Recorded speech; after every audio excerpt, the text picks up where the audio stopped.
আল্লাহ তাআলা মাগরিবের আগ মুহূর্তে আসর নামাজের পরে দোয়া কবুল করে রব্বুল আলামিন আমাদের আজকের লক্ষ্য উদ্দেশ্যকে তুমি কবুল আর মঞ্জুর করে নাও।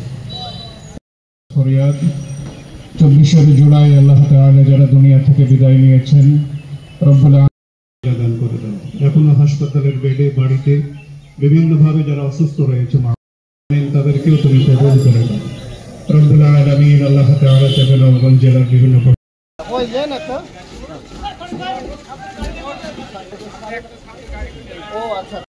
ভাই এই একটু পরে যান বিশৃঙ্খলা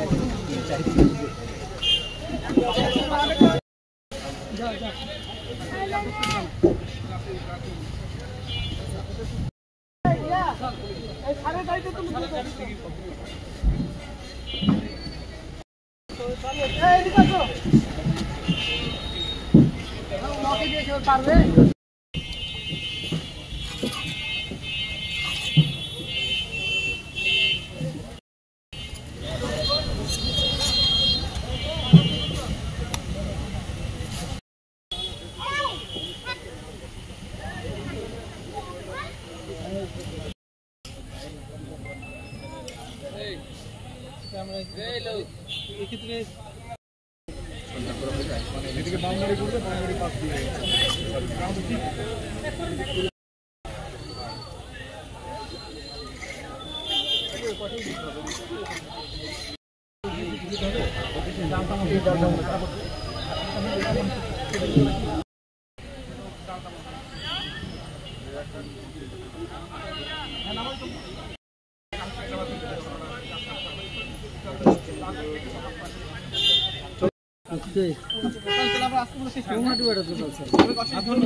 কোরআনুল কারীমের যে অংশগুলো আমাদের মুখস্থ আছে শহীদ ইস্তেগফার কমপক্ষে 3 বার পড়ি ইনশাআল্লাহ।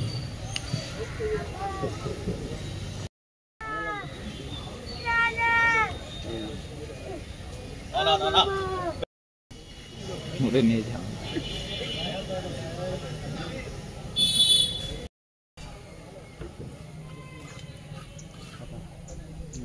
রেল